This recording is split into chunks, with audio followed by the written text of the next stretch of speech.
인구조사에서 시민권 여부 질문이 다시 등장한다는 발표에 뉴욕주 등 20개 주 검찰은 공동으로 연방정부를 제소하기로 했습니다.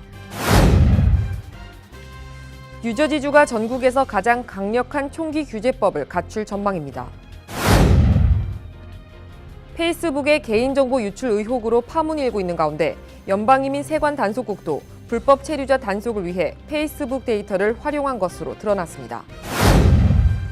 뉴욕시에 이어 뉴저지주도 유급병과 의무화가 곧 시행될 전망입니다. 뉴욕주 정부가 추진하는 팁 크레딧 폐지 반대 움직임이 한인 사회에 거세게 불고 있습니다.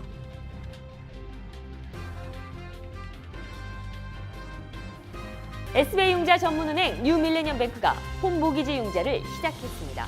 신속한 진행과 간단한 서류로 내 집 마련의 꿈을 앞당겨 드립니다. Member of FDIC and Equal Housing Lender.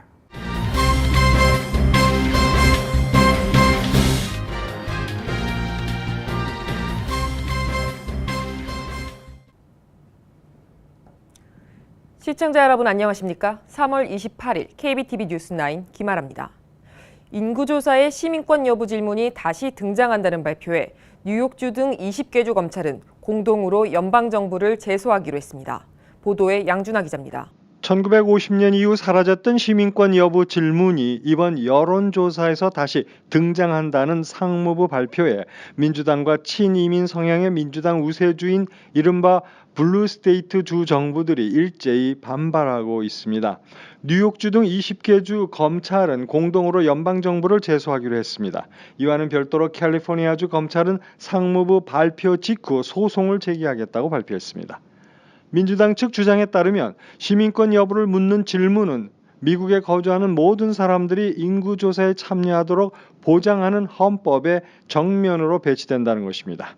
센서스의 시민권자 질문 항목은 1950년까지 유지됐으나 이후에는 사라졌었습니다. 다만 전체 인구의 극히 일부를 대상으로 표본을 추출해 매년 실시되는 아메리칸 커뮤니티 서베이에는 시민권자 여부를 묻는 항목이 있습니다.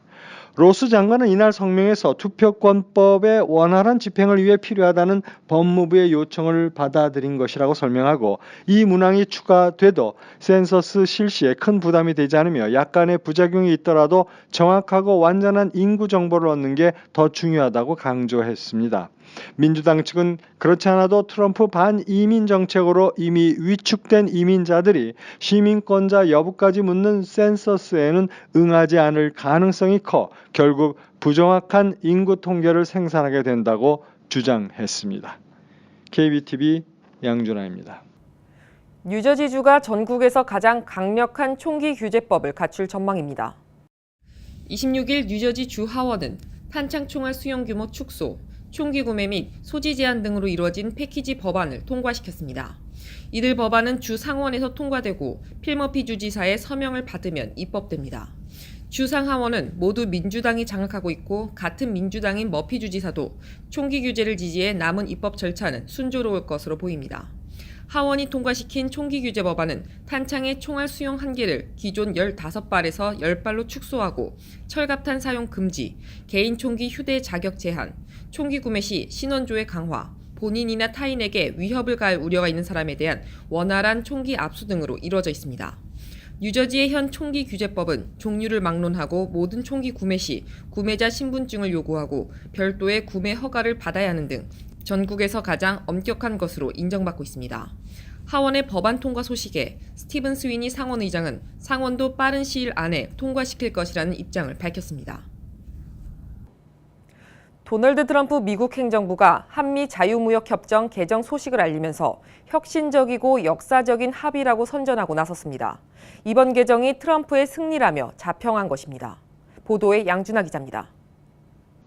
도널드 트럼프 미국 행정부는 27일 한미 자유무역협정 개정에 온갖 수식어를 붙이며 자화자찬하는 데 여념이 없는 모습입니다. 그러나 전문가와 미 언론에서는 정치적 압박을 통한 당장의 무역 승리가 미래에 더 큰 비용으로 돌아올 수 있다는 지적도 나오고 있습니다. 워싱턴 포스트에 따르면 트럼프 행정부는 이날 한미 FDA 개정 소식을 알리면서 트럼프 대통령이 약속한 미국 우선주의 접근법이 옳다는 점을 입증했다고 홍보했습니다. 백악관도 한국 정부와 원칙적으로 역사적인 합의에 도달했다며 들뜬 표정을 보였습니다. 하지만 트럼프 행정부의 이런 주장과 달리 관세를 이용해 다른 나라와의 무역 협상을 압박하는 수법은 전혀 새로운 것이 아니라고 워싱턴 포스트는 진단하면서 세계무역기구 WTO 출범 전에 미국이 무역 적자를 줄이기 위해 자주 써먹었지만 별다른 효과를 거두지 못한 수법이라는 것이 전문가들의 주장입니다. 실제로 당시 미 행정부는 1981년 일본산 자동차 수입 제한 합의를 시작으로 일본의 수출을 자발적으로 줄이는 수십 건의 합의를 이뤄냈으나 1980년대 말에는 이러한 수입 제한 조치가 시작되기 전보다 오히려 더 대일 무역 적자 폭이 커졌다고 워싱턴 포스트는 지적했습니다. 시민단체 공공시민세계무역감시의 로리 월락 국장은 한국과의 새로운 합의에서 거둔 제한적인 성과는 대통령이 약속한 무역정책에서의 혁명에는 못 미친다며 북미 자유무역협정인 나프타 재협상에서도 이 수법이 통할지에 대해 의문을 제기했습니다. KBTV 양준하입니다. 세계 최대 소셜미디어 서비스 업체인 페이스북의 개인정보 유출 의혹으로 파문이 일고 있는 가운데 연방이민 세관 단속국도 불법 체류자 단속을 위해 페이스북 데이터를 활용한 것으로 드러났습니다. 27일 탐사보도 전문 매체 더 인터셉트에 따르면 IC 뉴욕 지부 수사관들은 지난해 2월에서 3월 뉴멕시코주 지역 형사들과 공조해 불체자를 추적하던 중 해당 불체자가 페이스북 계정에 접속했을 때의 로그 기록과 IP 주소 등이 담긴 데이터를 페이스북에 요청해 확보한 것으로 확인됐습니다.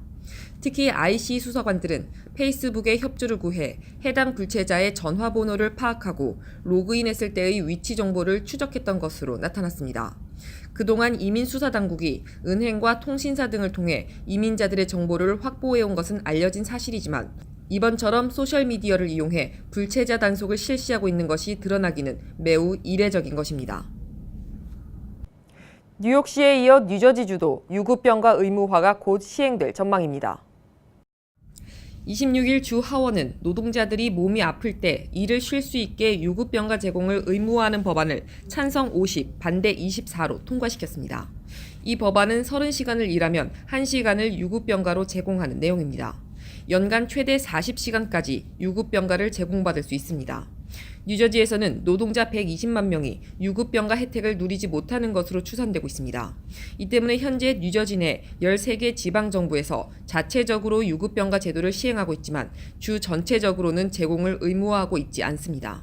이에 상원도 이 법안을 통과시키겠다는 입장이고 필머피 주지사는 지난해 선거 공약으로 지지를 선언했습니다. 법안을 추진한 의원들은 더 이상 노동자들이 생계 때문에 자신의 건강을 희생하는 일이 없어야 한다고 강조했습니다. 한편 뉴욕시는 지난 2014년부터 유급병가를 시행하고 있습니다. 1년 기준 80시간 이상 근무하는 직원이 5인 이상의 기업은 연간 5일의 유급병가를 제공해야 하고 직원 5명 미만인 업체는 무급병가를 제공해야 합니다. 뉴욕시 신규 전철역사 주변의 역세권 건물주들에게 세금을 추가로 부과하는 뉴욕주의 밸류 캡처 방안이 뉴욕시의 거센 반발에 부딪히고 있습니다. 밸류 캡처는 신축되는 전철역 주변의 상용 건물이나 주택들을 대상으로 추가 세금을 부과하는 정책으로 메트로폴리탄 교통 전철 시스템 개선을 위한 재원 방안입니다. 이번 정책은 전철역이 들어서기 이전과 이후의 건물 가격을 비교해 세금을 매긴 후 추가 세수분의 75%는 메트로폴리탄 교통공사에 25%는 뉴욕시에 전달하도록 하고 있습니다. 앤드류 쿠오모 주지사는 밸류 캡처 방안이 2019 회계년도 주 예산안에 포함돼 통과되기를 기대하고 있습니다. 하지만 빌 드블라지오 뉴욕시장은 밸류 캡처가 현실화되면 향후 35년간 뉴욕시에 2,900억 달러의 세수 손실을 불러올 것이라고 주장하며 반대 의사를 분명히 하고 있습니다. 이에 전문가들은 밸류 캡처 도입안이 예산안에 포함되기는 불확실할 것으로 전망하고 있습니다. 워싱턴 포스트는 볼턴과 도널드 트럼프 대통령은 상당히 걱정되는 조합이라며 비판의 목소리를 냈습니다. 보도에 양준하 기자입니다. 미국 일간지 워싱턴 포스트는 27일 트럼프의 전시 내각 완료라는 제목의 칼럼에서 강경 매파인 존 볼턴의 신임 백악관 국가안보회의 보좌관 발탁을 비판했습니다. 이 신문의 컬럼니스트인 데이비드 이그네이셔스는 과거 어느 때보다도 미국 정부가 부처 간 엇박자로 무기력해진 마당에 호전적인 기질면에서 서로 비슷한 대통령과 백악관 안보사령탑이 짝을 이루는 것을 우려했습니다. 신문은 불같은 볼턴은 그의 새 상사인 도널드 트럼프 대통령과는 걱정되는 조합이라면서 국내에 많은 사람이 두려워하고 있다고 말했습니다. 워싱턴 포스트지는 이어서 볼턴이 지금까지 도발자, 관료 사회의 인파이터, 무서운 아이의 이미지를 구축해왔다면서 그는 정책의 유지보다는 뒤집기를 자신의 역할로 여겼다고 덧붙였습니다. 또한 신문은 북한의 경우 볼턴의 강공은 이미 예견되어 있다고 지적했습니다. 특히 볼턴이 과거 북한이 1994년 제네바 기본 합의나 북핵 육자회담에서 한 비핵화 약속을 지키지 않을 것이라고 발언하거나 비핵화 검증 조치 없이 북한이 제재에서 빠져나가도록 하는 것은 실책이라는 요지로 비판한 사실을 상기시키면서 그가 앞으로 북미 정상회담 과정에서도 북한의 이런 태도를 짚을 것으로 내다봤습니다. 또 볼턴의 등판은 트럼프 대통령의 대북 경고가 단지 엄포가 아니라는 신호를 북한에 보낼 것이라면서 이는 강한 지렛대가 될 수는 있지만 동시에 대북 정책에서 갈등 위험도 끌어올리는 것이라고 분석했습니다. KBTV 양준하입니다. 하버드 의과대학 출신의 40대 여성 의사가 대구시에 $5,000를 기부했습니다. 도대체 무슨 사연이 있는 걸까요? 사연의 주인공은 샌프란시스코에서 소아과 의사로 재직 중인 줄리아나 데이먼입니다. 그는 45년 전인 1973년 매사추세츠주에 사는 마조리 데이먼 부부에게 입양됐습니다. 그는 미국에 살면서 늘 자신의 생모, 자신이 태어난 배경, 살던 동네가 궁금했습니다. 이에 한국에 사는 지인에게 양부모가 가지고 있는 입양 당시 자신의 사진을 주며 과거를 찾아달라고 부탁했고, 지인은 데이먼이 입양 전 대구에 살았다는 사실을 알고 올 1월 대구시에 도움을 구했습니다. 안타까운 사연을 접한 대구시는 2달여 만에 그가 1972년 경북 칠곡군 칠곡면 아시리에서 김순희 씨의 딸로 태어난 사실을 확인했습니다. 데이먼의 생모는 그가 입양된 1973년 그의 6월 지병으로 희망원에서 사망했습니다.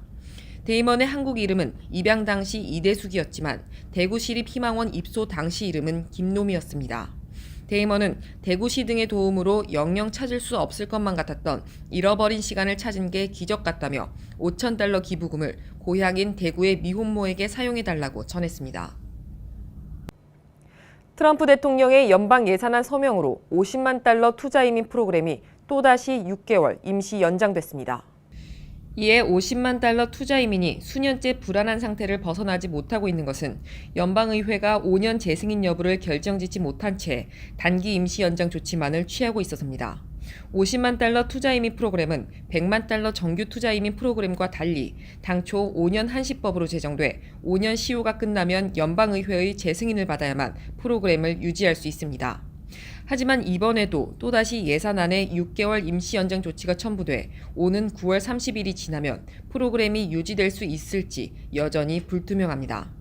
지난 2015년까지만 해도 매 5년마다 비교적 순조롭게 재승인을 받았던 이 프로그램이 어려움을 겪게 된 것은 투자금 유용이나 횡령, 사기 등 비리 사건이 만연하고 일각에서는 돈을 받고 시민권을 파는 것이라며 폐지 주장이 나오는 등 개혁 요구가 높아졌기 때문입니다. 뉴욕 주정부가 추진하는 팁 크레딧 폐지 반대 움직임이 한인 사회에 거세게 불고 있습니다. 식당과 네일업소 등 팁을 받는 업계와 한인단체들은 팁 크레딧 폐지가 소상인을 탄압하는 또 다른 규제라며 즉각 중단되어야 한다고 촉구하고 있습니다. 팁 크레딧이 사라질 경우 업주들의 부담이 커져 관련 일자리 축소는 물론 감원, 서비스 가격 인상까지 단행될 수 있어 소상인, 종업원, 소비자 모두 피해를 입는다며 우려하고 있는 상황입니다. 뉴욕주는 현재 팁을 받는 종업원의 최저임금 규정 개정을 추진 중입니다. 앤드류 코모 주지사는 지난해 12월 팁이 서비스에 대한 보상 차원이 아닌 임금을 대체하는 수단으로 변질되고 있다며 노동국에 공청회를 열어 팁을 받는 종업원의 최저임금 규정의 실질적인 개선 방안을 마련하라고 주문했습니다. 한식당에서 근무하는 한 종업원은 저녁 시간이나 주말에 받는 팁이 생활에 많은 도움이 되는데 변화된 임금 규정으로 일하는 시간과 팁이 줄어들까 걱정된다고 말했습니다.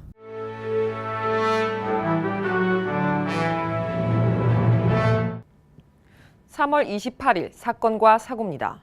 지난 월요일 퀸즈에 사는 19세 여성 무 쉬트호크는 자동차에 치여 혼수 상태에 빠졌습니다. 이 같은 상황에서 방글라데시 이민자인 그녀의 아버지 모짜멜 호크는 강제 추방 위기에 처해 주변을 안타깝게 하고 있습니다. 아버지 호크는 곧 추방 여부를 심리하는 청문회에 출석해야 하며 심리가 끝나면 체포될 수도 있습니다. 호크는 거의 30년 동안 미국에 살았습니다.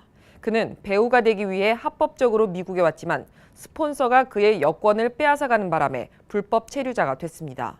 올해 49살인 그는 부동산 중개업자로 일하며 3명의 아이들을 양육했습니다.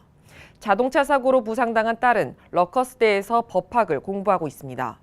호크는 혼수 상태인 딸을 돌봐야 한다며 남은 인생을 미국에서 아이들과 함께 살 수 있도록 해달라며 이민국의 선처를 호소하고 있습니다. 뉴욕의 부동산 회사인 자레드 쿠시너사가 저렴한 렌트비를 내는 아파트 세입자를 내쫓기 위해 소음을 유발시키는 무리한 공사를 벌이고 있어 빈축을 사고 있습니다. AP통신에 따르면 이 회사가 관리하는 아파트에 사는 67세의 메리앤 시웩은 최근 자레드 쿠시너사가 기존 세입자를 쫓아낸 후 임대료를 올리기 위해 아파트 수리를 명목으로 소음 공사를 벌이고 있다고 주장했습니다. 메리가 사는 아파트는 뉴욕시가 임대료를 통제하는 렌트 안정화 아파트로 맨해튼 로어이스트에 위치하고 있습니다. 그녀는 1982년 이 아파트로 이사를 했는데 아파트 임대료는 월 $1,375로 이웃 시장 가격보다 낮은 가격입니다. 이와 관련 리치 토레스 뉴욕 시의회 의원은 소음 유발 공사는 집주인이 기존 세입자를 내쫓고 임대료를 올리기 위해 널리 사용하는 건설 무기화라고 꼬집었습니다. 지난 11일 발생한 이스트리버 헬리콥터 추락 사고는 승객의 안전띠가 연료 공급을 차단한 것이 그 원인일 가능성이 높은 것으로 드러났습니다. 연방교통안전위원회가 생존 조종사 리처드 벤스를 조사한 결과에 따르면 문 없이 도어어프 비행 중이던 헬기의 탑승객 중 한 명이 슈 셀피를 찍기 위해 조종사 쪽으로 자세를 눕히면서 안전띠 일부가 연료 공급 장치 작동을 방해해서 문제가 발생한 것으로 밝혀졌습니다. 슈 셀피는 소셜미디어에서 인기가 높은 사진으로 허공에 떠 있는 자신의 발을 찍는 것입니다. 한편 벤스는 비행 전 탑승객들에게 안전띠를 자르기 위한 커터의 위치와 사용법을 알려줬다고 말했으나 5명의 승객들은 모두 뒤집힌 헬기에서 안전띠를 제거하지 못해 익사했습니다. 27일 오전 플러싱 한인상가 밀집 지역에서 화재가 발생했습니다. 소방차 10여 대가 출동했으며 다행히 인명피해는 없었습니다. 관할 경찰서에 따르면 불은 이날 오전 7시쯤 플러싱 노던 블러바드와 172 스트리트에 있는 왓서맨 치과 지하에서 시작됐습니다. 업소 지하에 입주해 있던 컴퓨터 관련 업체의 전기선 연결 공사가 이날 새벽부터 진행되고 있었으며 수많은 전기선이 과열되면서 불이 붙은 것으로 전해졌습니다. 대한무역투자진흥공사가 취업지원 학교를 개최합니다. 이 행사에서는 취업 인터뷰 준비 워크숍과 함께 모의 면접도 실시합니다. 오는 29일, 4월 4일 오후 6시에서 8시에 워크숍이 진행되며 모의 면접은 각 분야에 따라 4월 18일은 금융, 4월 19일은 IT, 4월 25일은 컨설팅, 4월 26일은 보건, 패션, 건축 분야로 열립니다. 뉴욕시경이 성금요일과 6월절을 앞두고 지역 치안 강화에 나섭니다. 제임스 오닐 뉴욕시경국장은 27일 이번 주에 성금요일과 6월절 첫날이 시작되는 만큼 지역 치안을 대폭 강화할 것이라며 특히 만일의 사태에 대비해 시내 주요 교회와 유대인 예배당 주변에 경찰 인력을 추가 배치할 것이라고 말했습니다. 뉴욕 시내 빈 병원과 구치소가 대규모 서민 아파트로 변모합니다. 지난 2012년 문을 닫은 퀸즈 파 라커웨이의 페닌슐라 병원 자리에는 2,200가구 규모의 아파트가 들어서며 이 중 1,900가구는 서민 아파트로 배정될 계획입니다. 또한 15만 1000스퀘어피트에는 업소들을 위한 리테일 공간으로 꾸며질 예정이며 노인 아파트 270가구도 들어서게 됩니다.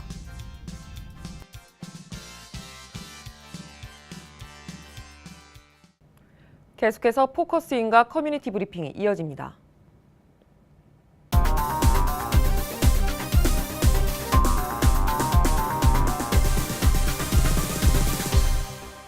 네, 포커스인입니다. 오늘은 아쿠아비의 박용래 사장님과 함께하겠습니다. 안녕하세요. 안녕하세요. 네, 간단하게 좀 소개 부탁드릴게요. 네, 저는 여기 뉴욕, 뉴저지에 아쿠아비 정수기를 운영하고 있는 박용래입니다. 네, 알겠습니다. 저 사장님, 저희가 궁금한 게 현재 뉴저지 수돗물이 네. 얼마나 안전한가요? 요즘 이제 계속 보도가 많이 따르고 있잖아요. 네. 환경 오염물질이라든가 환경 오염물질 중에 크롬6라든가 그다음에 또 집에서 쓰는 프라이팬 같은 데서 나오는 그 테프론 네. 그런 거. 그다음에 또 최근에 그 학교에서 많이 검출된 납성문이라든가. 아, 네. 그래서 어쨌든 그 수돗물의 퀄리티는 여러 가지 지금 요즘에 점점 네. 더 안 좋아지는 것 같아요. 그러면은 확실하게 안전하다라고 말하기는 좀 어려운 상황이군요. 그렇죠. 네. 뭐 계속 이제 수질 개선에 신경을 쓰고 있지만 네네. 우리가 최종적으로는 소비자가 조금 더 주의해서 사용을 해야 될 것 같아요. 네, 알겠습니다. 그렇다면은 그 석회가 인체에 미치는 영향은 어떻게 될까요? 지금 우리가 이제 그런 사실 뉴욕 쪽 같은 경우는 그런 게 좀 덜하지만 네. 뉴저지 같은 경우에는 석회가 상당히 많이 나와요. 네. 그래서 이제 그 석회 같은 경우에는 물론 인체에 미치는 영향들이 이제 각기 의견이 많이 있거든요. 그래서 어떤 경우에는 뭐 담성 문제라든가 뭐 신장에 많이 뭐 영향을 준다고 얘기도 하고 있고 그렇지만 하여간 뭐 좀 더 객관적인 얘기는 몸에 그 어떤 기름기 섞인 음식을 많이 먹었을 때에 네. 담석이나 신장에 더 영향을 미치는 거고요. 그래서 어쨌든 뭐 유럽이라든가 또 여기 이렇게 캘리포니아 또 이런 데 석회가 많이 검출되는 지역에서는 좀 여유가 있는 분들은 많이 또 물을 사 먹게 되죠. 네. 그래서 어쨌든 해가 되는 거는 여러 가지 의견이 있지만 궁극적으로는 우리가 병물을 많이 사다 먹듯이 많은 네, 분들이 그래서 집에서 그런 정도의 물을 정수해 먹을 수 있으면 뭐 너무 좋겠죠. 그럼 개인적으로 네. 좀 최대한 그래도 조심해서 먹는 게 좋다 이런 네, 말씀이시죠? 그렇죠. 예, 예. 알겠습니다. 그렇다면은 우리가 유명 브랜드로 이렇게 사 먹는 물들이 있잖아요. 네. 이런 물들의 품질처럼 네. 정수기 설치로 인해서 이렇게 마실 수 있나요? 같은 품질로? 당연하죠. 가능한가요? 우리가 지금 사 먹는 병물 중에 네네. 에비앙이라든가 뭐 한국의 뭐 삼다수라든가 네.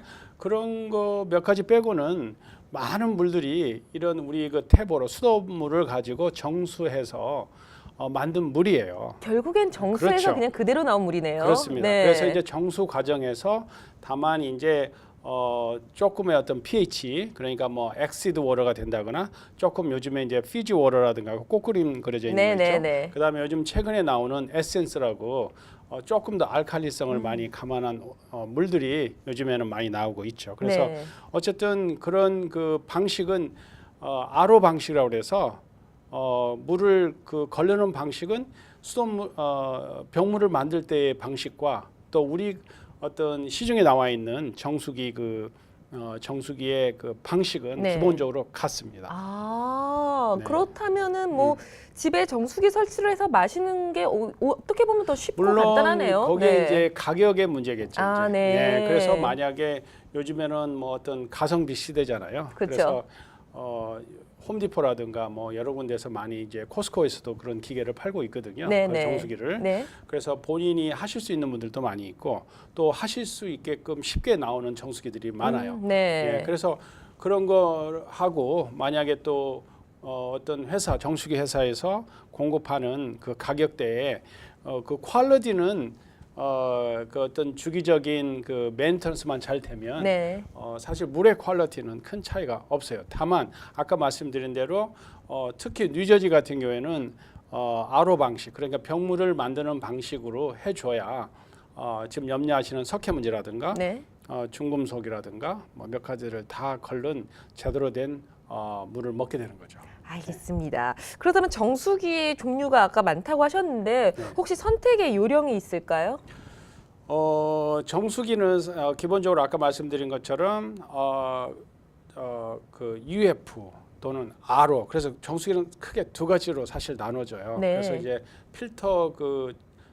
필터가 구성된 그 세 번째 필터에 들어가는 그런 그 필터에 따라서 그 정수기 종류는 달라지는데요.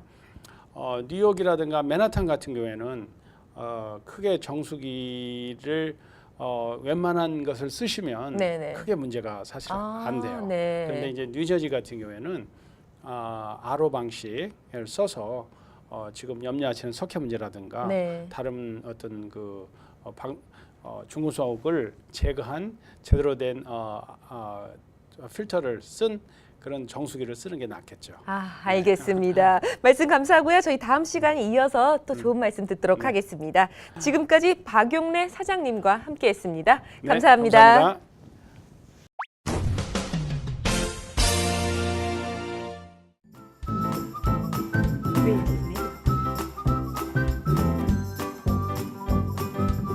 creativemedia.net.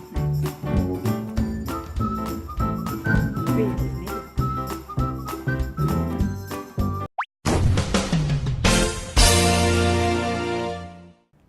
이어지는 순서 환율과 증시입니다.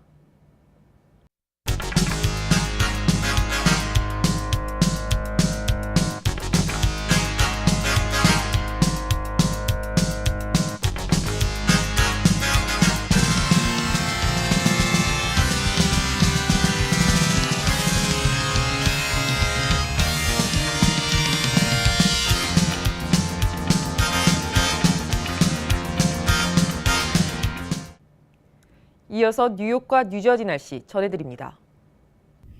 홀리네임 병원이 연방정부의 2017년 병원평가에서 5스타 최우수 병원으로 선정되었습니다.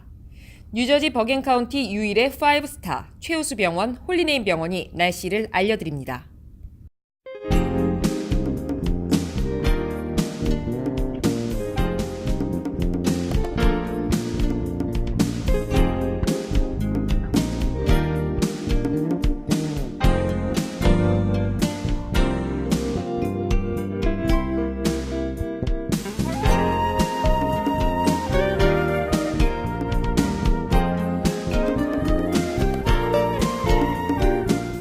건강한 가정, 행복한 한인사회를 위해 함께합니다.